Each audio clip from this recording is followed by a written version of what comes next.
Have you ever wondered why Christians talk about God as triune or Jesus as both divine and human? Or maybe you've sat in church while a pastor talks about justification by faith and wondered if you are the only one who doesn't really understand where that idea came from. My name is Sarah Rubel. I'm a professor of religion and someone who's wondered all of those things as well. In this video series called How Did We Get?, we're going to talk about the origins of some key doctrines and some significant developments in the Christian tradition. My goal is not to tell you what to believe or practice, but to give you a better idea of where some of those beliefs and practices come from.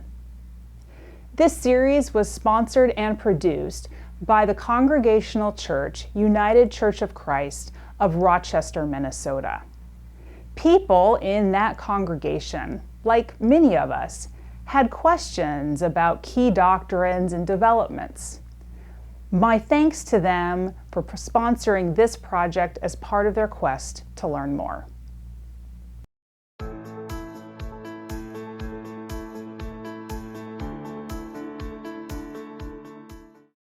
Reinhold Niebuhr, the 20th century theologian and public intellectual, is purported to have said that original sin was the only empirically verifiable Christian doctrine.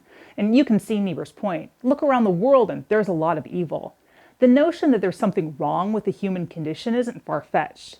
Yet the doctrine of original sin, at least as it has been articulated in traditional Catholic and Protestant theology, has said something more than that humans are broken or weak or that the world is messed up. What's come to be known as the doctrine of original sin includes the idea that people are born guilty and even from birth are justly condemned by God for their sinful natures. This strong notion of original sin has in Western Christianity often gone together with another doctrine, predestination, or the belief that humans don't have free will to choose God or evil. Who God chooses to be elect or damned is who is saved or not. Now, to be clear, neither the doctrine of original sin as original guilt nor predestination have been universally accepted doctrines in the Christian church. Indeed, the Eastern Orthodox Church has rejected both. And I would guess that many people watching this video don't agree with the ideas either. And spoiler alert, I'm not a fan myself. Given that, you might think there's really no reason to explore how these doctrines of original sin as original guilt and predestination developed.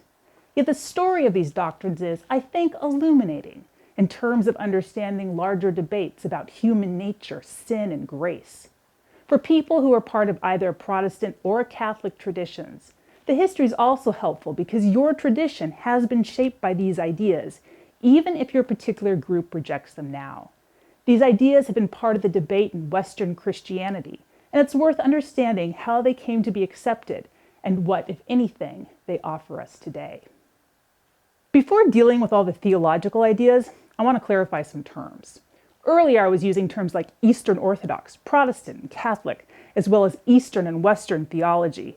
And in a little while, I'll talk about Greek and Latin-speaking theologians. Some of those are terms and how they work together might be unclear, so a quick explainer. Christianity arose in the Roman Empire. To simplify a complicated situation, the Roman Empire had two major languages, Greek in the East, Latin in the West. By major languages, I mean the languages of philosophy and theology. As Christianity spread throughout the empires, both Latin and Greek speakers converted. Technically, they were all part of the same church. But there were differences among the Greek-speaking Eastern Christians and the Latin-speaking Western Christians. Language was one difference. Another was developing models of leadership. Both the East and the West had bishops, but in the West, over time, the Bishop of Rome came to have preeminence, to be the first among bishops. There are various reasons for this, and that's a story for another time, but one had to do with different experiences in the empire. The Western, largely Latin-speaking part of the empire fell around 400 AD. In the situation of turmoil, the Bishop of Rome, soon to be known as the Pope, came to be a source of stability. The eastern part of the empire, what became known as the Byzantine Empire, lasted for another 1,000 years, so its bishops were working under powerful emperors. Difference in understanding the status of the Bishop of Rome notwithstanding, The eastern and western sides of the church understood themselves to be part of the same church until about 10,000. Owing to a number of differences on issues such as clerical celibacy and papal primacy, they mutually excommunicated each other. In Christian love. All of which is to say that when I talk about Greek-speaking or Eastern Christianity, I'm talking about that Christianity that became identified with the various Eastern Orthodox churches. And when I mention Latin-speaking Western Christianity, I'm talking about that branch that gave rise to Catholicism and eventually Protestantism. And is that branch that articulates an understanding of original sin as original guilt, and predestination as God choosing some people for salvation and allowing others to be damned.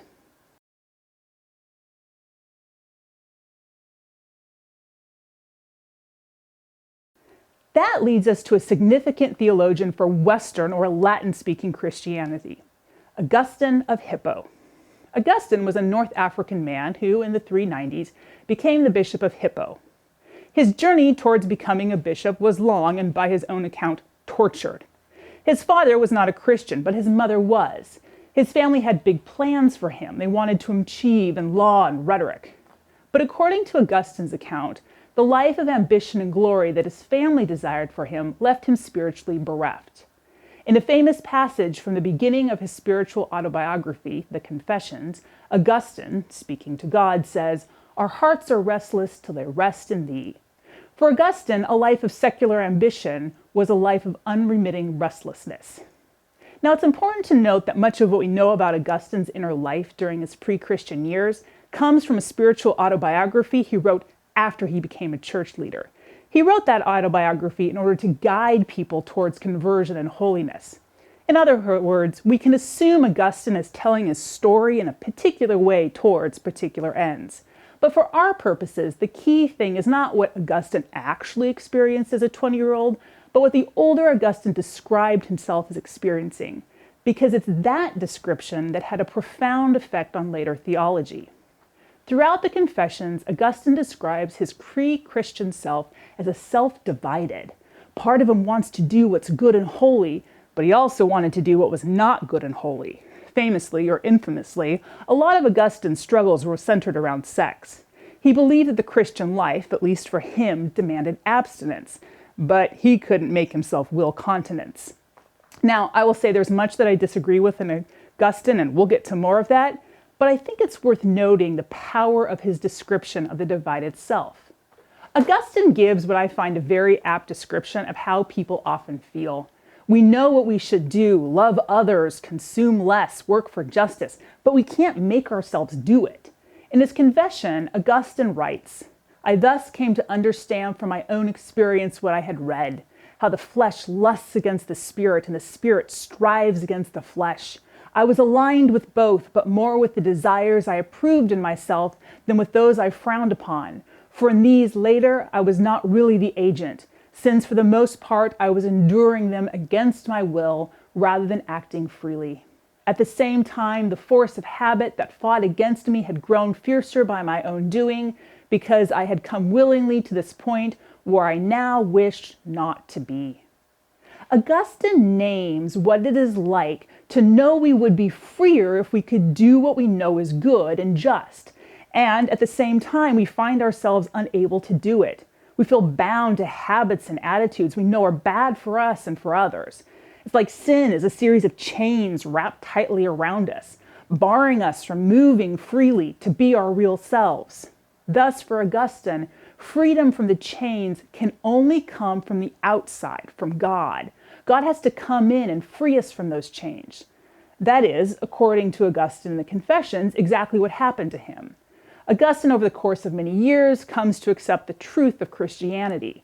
Yet this intellectual assent to doctrine isn't enough, because his will is still bound to things he wants, but also does not want.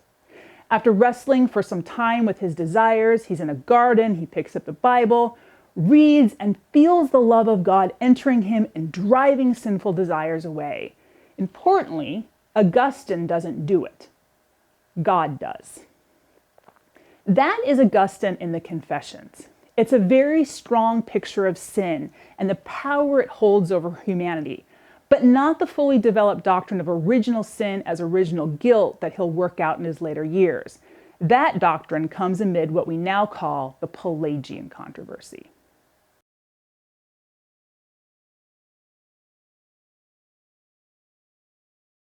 Not all Western Christians shared Augustine's strong doctrine of sin. Pelagius, for one, thought Augustine had it very wrong. Pelagius was from Britain, but came to Rome and eventually Carthage, teaching that God had created humans with free will, and that the fall had not altered the human capacity to choose the good.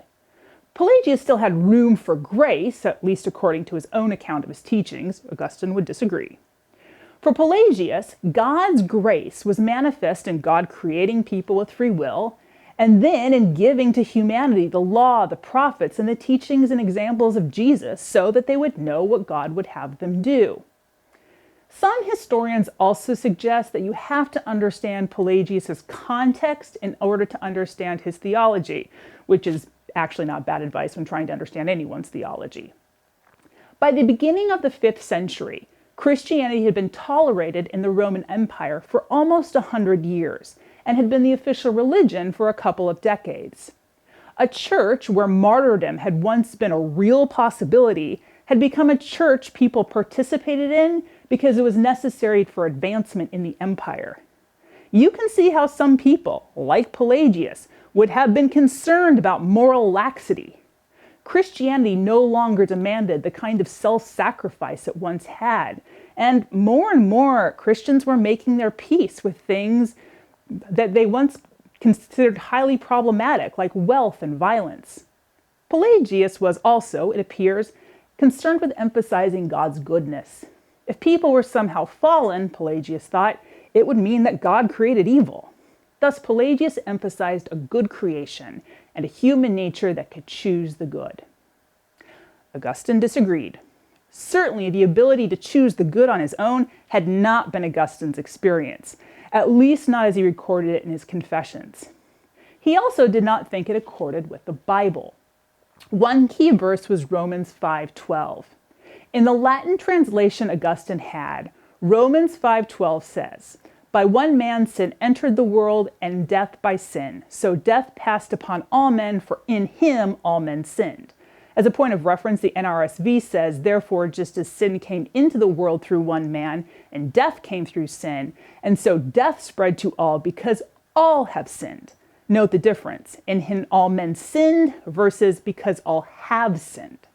Many theologians and commentators, mainly it should be noted those who disagree with where Augustine goes with all of this, suggest that the Latin translation of the verse from the Greek was a bad translation, particularly that phrase, "in him all men sinned." Andrew Louth, an Eastern Orthodox theologian, argues, on the other hand, that the translation Augustine inherited was fine, but his interpretation was faulty. The argument here is that the last clause could also be read as "in that all sinned," which means something more like "because all have sinned." Regardless, what is clear is that Augustine believed that all people sinned when Adam sinned. Or as one historian put it, for Augustine, all humanity sinned in a lump. For Augustine, people carry the effects of sin, death, corruption, and the like, but also the guilt of sin. In Adam, all sinned and were all responsible for sin. That's original sin. The notion that we're all born into a condition where we have both been bound by sin and are guilty of sin has several implications. First, it meant that after the fall, people could not choose not to sin on our own. Apologies for the double negative. In other words, Augustine thought that Pelagius was flat wrong. Adam pre-fall could have chosen not to sin, but after Adam, everyone was in the same circumstance, not able not to sin. That didn't mean for Augustine that people would always choose the worst possible sin. He wasn't claiming that we would always choose, say, murder or grand larceny. Rather, what he meant is that people cannot consistently will the good that is God. Think of it as the anti-Nike theology. We just can't do it. Second, again rather infamously, Augustine described the transmission of sin as connected to sex and procreation. Even after baptism, according to Augustine, all people have concupiscence, or self-centered desire. Post-fall, sex is impossible without self-centered desire, and sin is transmitted in procreation. Third, Augustine ends up with a strong doctrine of predestination, or the notion that God chooses some and not others for salvation. How this doctrine connects to Augustine's notion of original sin and original guilt might not be obvious, so let's think through it. For Augustine, we are bound by sin. We cannot choose the good, or in other words, we cannot will ourselves to love God. That's both for Augustine a lack of freedom. We can't do something we should do and we might even want to do, and something for which God can justly punish us because, again, we all sinned with Adam. We are, in other words, utterly incapable of saving ourselves. The non-theological phrase would be in deep doo-doo. Thus, the only possibility of salvation comes from God doing what Augustine believed God did for him in that garden, coming to Augustine and infusing Augustine with God's love and grace. That breaks our chains and is, for Augustine, purely God's act at God's initiative. But, for Augustine, it's also clear that God chooses some and not others. He also, again, had some biblical evidence. Paul in Romans discusses election and predestination. And when Paul discusses these topics, he goes back to the Hebrew Bible and episodes like God choosing Jacob over Esau. Jacob I have loved and Esau I have hated. Augustine saw in those verses evidence of election or predestination in the Bible. Augustine knew that some people would view this as unjust, but his response that God is a God of both justice and mercy. Given that all people are guilty before God, it's perfectly just of God to leave people in sin. God, however, does extend mercy to some, but that's a mercy no one deserves. And Augustine really was not kidding about that no one deserves mercy part. Augustine eventually argued that unbaptized babies were damned to hell. Again, they sinned in Adam, and without the grace of baptism, which Augustine would have understood as cleansing the guilt of sin and entering them into the Christian life, they were damned. Now, I should note that I'm somewhat letting the explanation of Augustine's theology get in the way of the history here. So let's go back to the history. I said that this controversy started with the teaching of Pelagius. That's true. But the controversy extended beyond Pelagius because Pelagius had supporters. One was named Celestius, who possibly taught an even more exaggerated form of Pelagianism than Pelagius. Celestius was condemned at the council at Carthage in 412. That, however, did not end the debate. In fact, Pelagius and Celestius's arguments were taken up by a bishop named Julian Voclinum, a man whose family had been friends with Augustine. After about 419, the debate really became one between Julian and Augustine, with writing going back and forth. Julian had actually lost his see, or his authority as bishop, and had gone into exile for his refusal to sign a letter condemning Pelagius and Celestius. And this is probably one of those cases where Augustine's theology became more rigid as the fight dragged on. He became more polemical in debate. But in any case, Augustine does give a very strong doctrine of original sin as original guilt, and predestination as he argues with Julian. When I explain this theology to students, I get a lot of horrified looks, particularly when we get to the part about unbaptized babies going to hell. And I disagree with Augustine on that in several points. As a historian, however, I think it's worth pointing out that Augustine certainly would have seen himself as defending the grace of God. There is no doubt, after all, in an Augustinian framework that people really need God's grace. I also point out that Augustine is working with a notion of sin that resonates with experience, at least for some people, Augustine apparently included. What's more, if you have Augustine's experience of sin, that you really cannot overcome it by sheer will, it's good news that God might come to your rescue. If you feel yourself hopeless against sin, that God might take the initiative and break the power of sin over you might be compelling. I also tell students that I think it's worth taking up some of Augustine's questions about how humans work. For example, Augustine is very clear from the Confessions onward that people are driven more by what they love than by what they know. As I mentioned earlier, Augustine explains in the Confessions that he intellectually assented to the truth of Christianity long before he was filled with the love of God that allowed him to will as God would. Augustine wasn't saying that what he thought was unimportant. He clearly thought a lot about what he should believe. But he was saying that knowing the good was insufficient to make him will the good. And as we think about things like Christian formation, it's worth asking if A, Augustine is correct, and then B, if we are as focused on what or who is forming our desires as we are on what we know. To put it another way, I'm much more apt to read theology than to pray, and Augustine would challenge me to think about whether I have that exactly backwards. As I noted in the beginning, Augustine's theology profoundly shaped Western theology, both Catholic and Protestant. Even groups that rejected his notion of original guilt and predestination have still had to deal with them. In other words, Augustine set up the debate and the vocabulary that would shape Western theology for a long time. He was not, however, influential in the East. That's another whole story, but I think it's worth pointing out that Eastern Orthodoxy was not shaped by Augustine and went a very different direction on sin and grace than did Augustine. The Greek-speaking East never accepted the idea of original guilt. To paint with too broad a brush, the Greek-speaking East did not think it could have made sense for people to be held responsible for something they did not do. But the East still had a doctrine of sin and its effects. Again, in broad brushstrokes, the East understood sin as introducing death and corruption into God's good creation. You could think of this in terms of illness. In Adam, illness had come into the world. People were not responsible for that, but they were certainly affected by it. One of those effects would be a weakened constitution that made it likely that people themselves would sin, and then, yes, they would be responsible for those sins. As we saw in the discussions about the Trinity and Christology, the Greek-speaking tradition certainly saw a need for grace. Humanity needed to be reunited with God, and that initiative came from God's side. Salvation, then, is participation in the life of God. In Eastern Orthodoxy, that's absolutely grace. It is participation, after all, in God, and it's enabled by God. However, Eastern theologians have often described this in synergistic or cooperative terms. People must participate or grow in that grace. As we noted in another video, for thinkers like Athanasius, salvation was becoming like God. The technical term there is deification. Becoming like God was the point. God enabled deification, but people had to participate in it through worship and the sacraments and disciplines.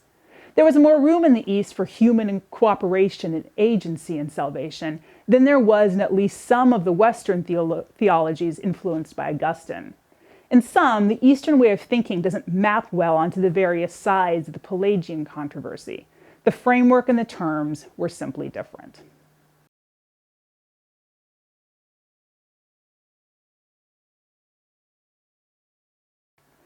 In the early centuries of the Church, the idea that something had gone profoundly wrong with creation was widely shared. Theologians from the Greek-speaking East and the Latin-speaking West agreed that there was a problem. They were, in this respect, like Reinhold Niebuhr. They could look around them and see that something had gone very, very wrong. However, the specific doctrine that often goes under the name original sin, a doctrine that includes the notion of original guilt, is largely associated with Augustine. The way Augustine articulated the doctrine, particularly amid the Pelagian controversy, created a set of theological ideas and questions that people in the Latin-speaking West, and in the traditions that came out of the Latin-speaking West, would wrestle with. How tightly are people bound to sin? What, if anything, does free will have to do with sin? If God must elect or predestine people, why not just elect everyone? What does this say about the justice of God?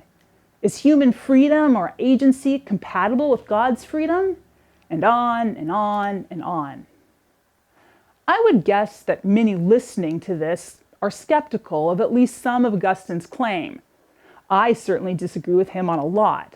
I do think, however, knowing more about these debates helps us think through some important questions. If Augustine is wrong about sin, then why is the world so messed up? Why do many individuals, perhaps ourselves included, find it so hard to do good? I think it's also worth asking, if you're like me and disagree with Augustine's description of predestination, if sometimes we reject that as a theological doctrine, but make it an economic or social or a political one.